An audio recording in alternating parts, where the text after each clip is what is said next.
Javier, de lo que dice Maru Campos.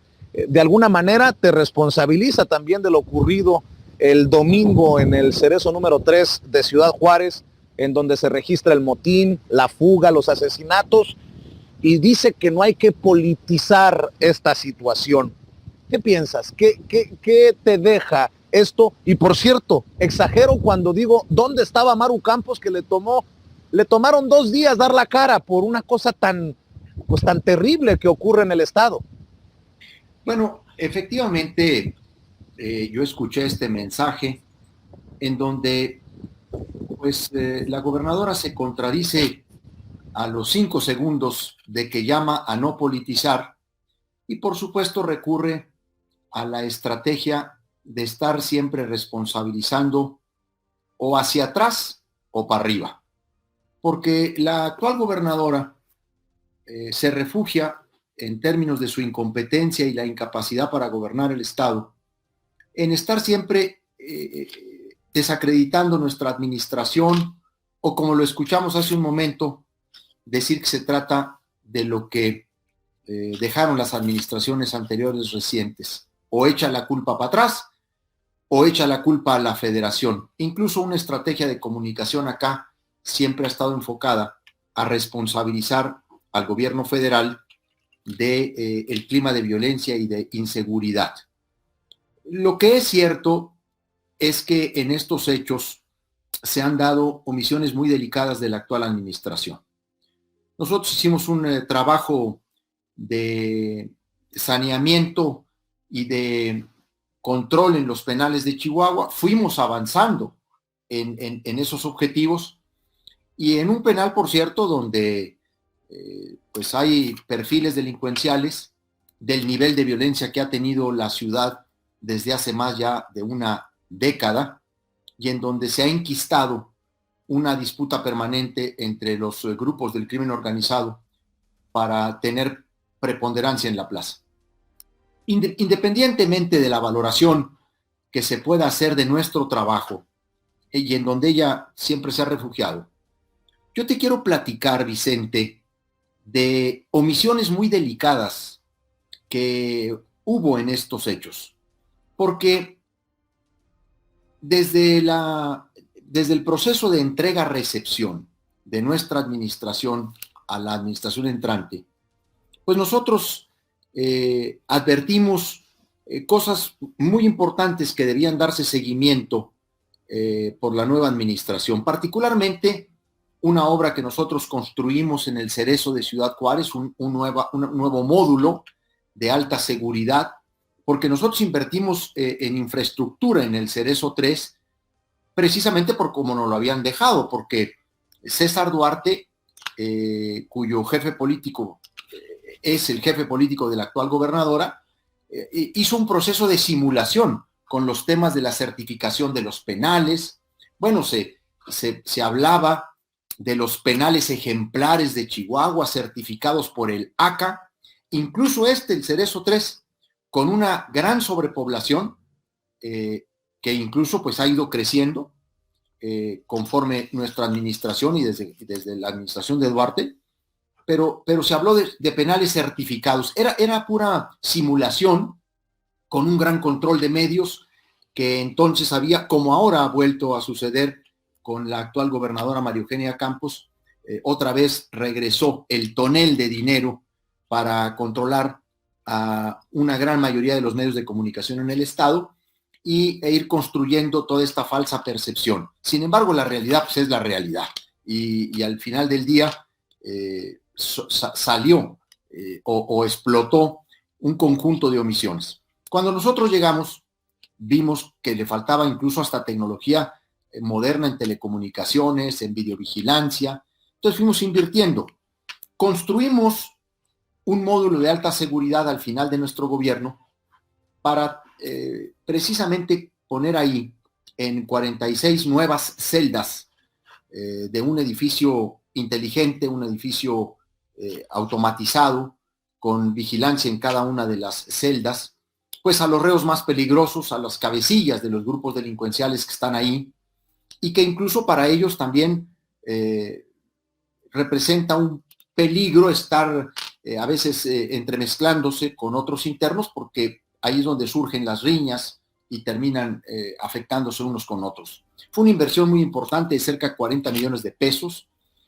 Advertimos a la nueva administración que ahí tenían un gran activo en esa nueva infraestructura, un edificio de 4 pisos con 46 celdas, con vigilancia cada una de ellas, con controles electrónicos en las puertas de las celdas, de las esclusas, con personal capacitado que se había dejado precisamente para colocar a los privados de libertad de mayor peligrosidad.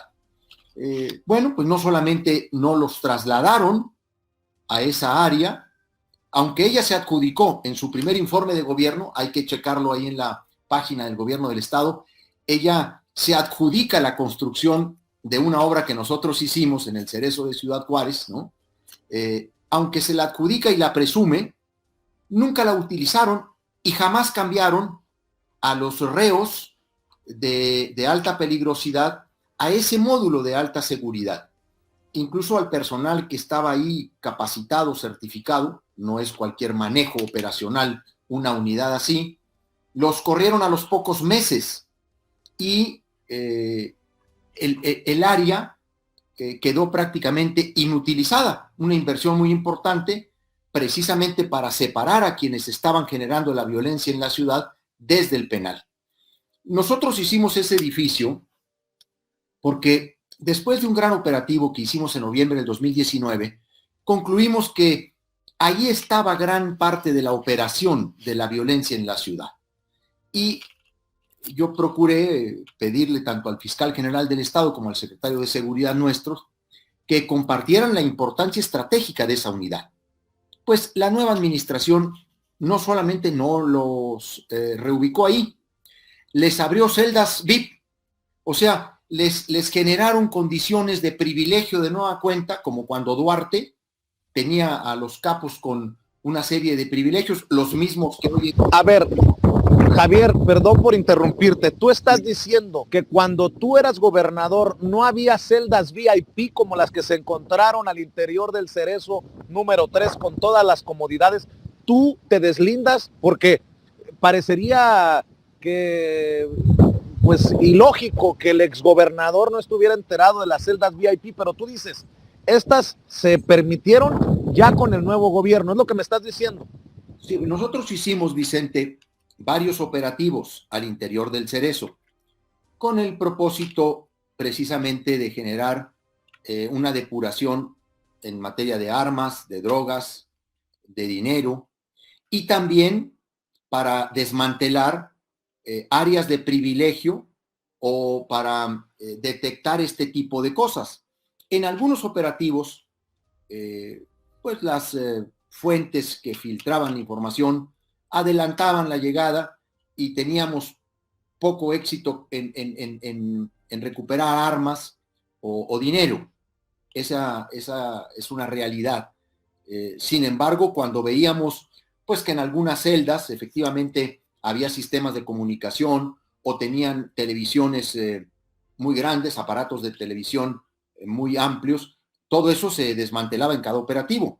Nunca habíamos visto un nivel de celdas como las que ahora pudimos ver todos, porque pues esas son imágenes que no se pudieron evitar y que no se pudieron ocultar en términos de la información, porque entró el Ejército y entró la Guardia Nacional.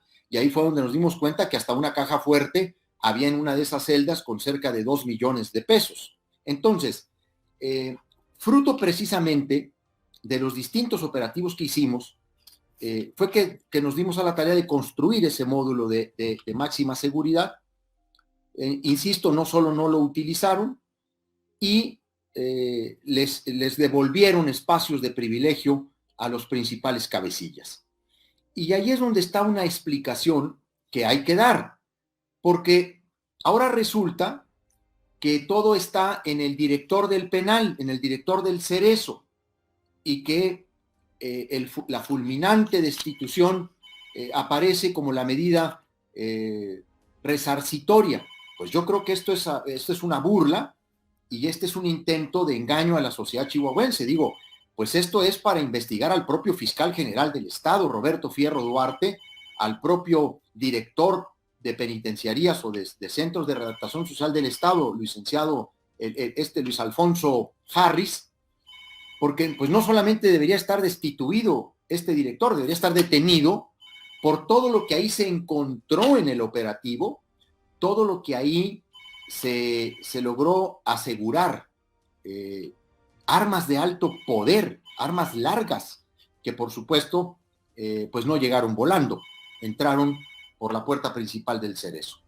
Pero hay otra omisión que ahí es donde yo llamo la atención y que me parece muy relevante comentarla contigo, Vicente. Después del operativo que nosotros hicimos el 2019, vino una reacción muy virulenta de este grupo de los mexicles, que estaba todavía encabezado por el Lalo, no por el Neto. Cuando nosotros logramos el traslado del Lalo a Tapachula, Chiapas, con la colaboración del gobierno de la República, pues el que quedó al frente del grupo fue el Neto. Sin embargo, después de este operativo, iniciamos una serie de gestiones para trasladar a reos de alta peligrosidad a centros penitenciarios de mayor seguridad. Uno de ellos fue el propio Lalo, insisto.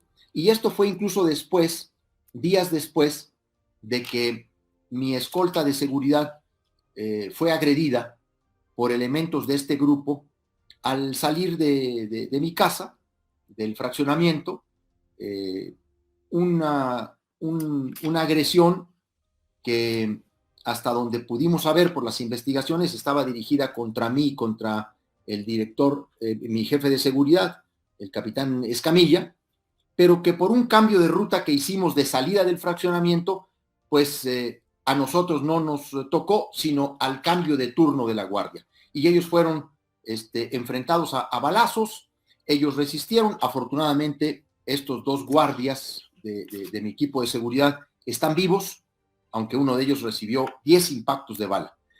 En las investigaciones de la detención que se realizó a 3 de los que participaron en este atentado, supimos que se había planeado desde el Cerezo y que venía por órdenes del Lalo y del Neto. Y fue donde nosotros nos comunicamos con el gobierno federal, integramos una solicitud de traslado y del hecho que sucedió el 23 de febrero del 2020, el Lalo fue trasladado a Tapachula, Chiapas, el 27 de febrero del 2020. Y allí empezó un proceso de solicitudes de traslado de internos del Cerezo 3 a distintos penales. La pandemia interrumpió el proceso por un buen rato, no obstante nosotros tuvimos un control de ese penal, incluso fuimos de los centros penitenciarios en el país que menos muertes tuvo por COVID, y retomamos todo el tema de los traslados en junio del 2021.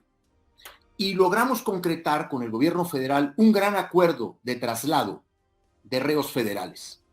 Por ejemplo, no es cualquier cosa, no es una llamada telefónica al secretario de Gobernación, es un procedimiento en donde hay que integrar expedientes, carpetas, muchas de ellas tienen recursos jurídicos por la vía del amparo, etcétera, y luego determinar efectivamente la peligrosidad de cada uno de estos personas privadas de libertad.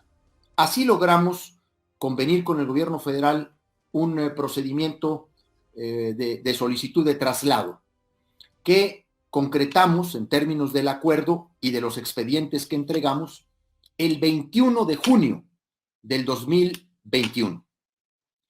Un proceso que había que correr con el gobierno federal, pero que ya no fue continuado por el nuevo gobierno del estado de Chihuahua.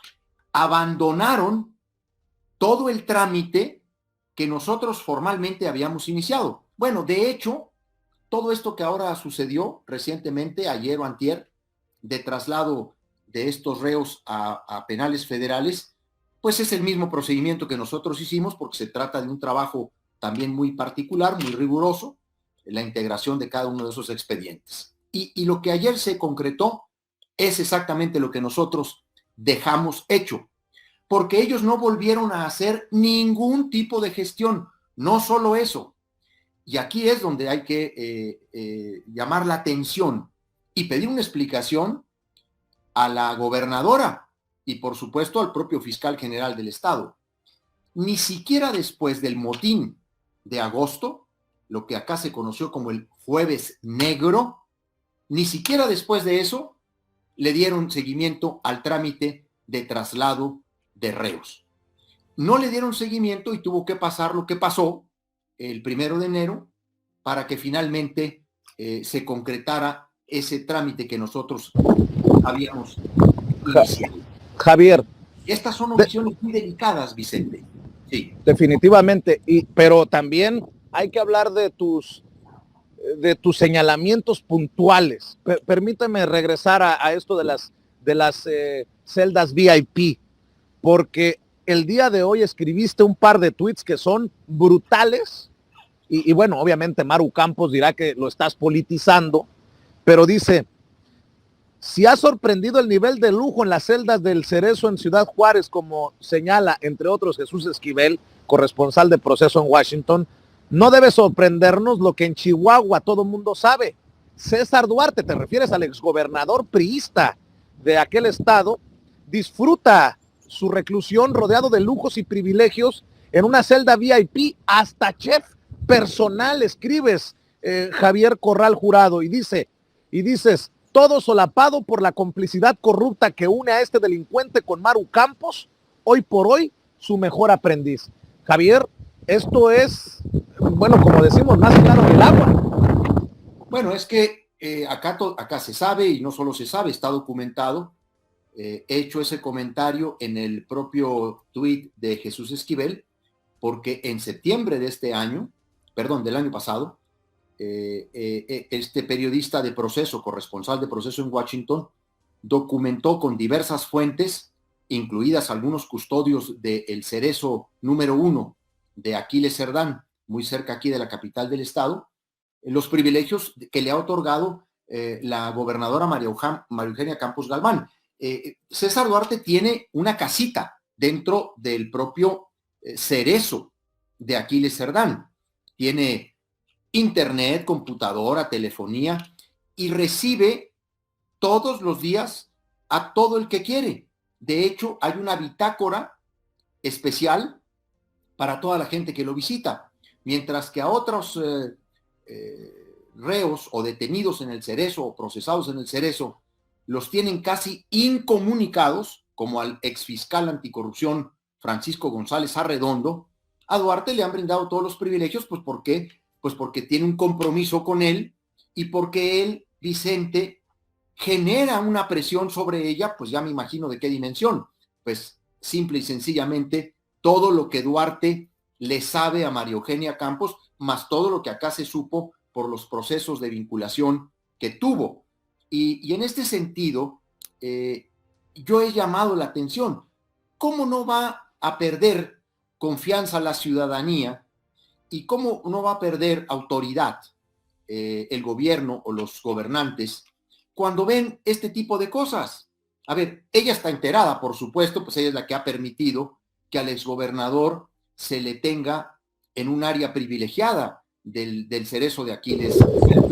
Eso es corrupción, Javier, eso es corrupción, ¿no? Bueno, es que ese es el vínculo, Vicente, ese es el vínculo que han tenido la actual gobernadora con César Duarte.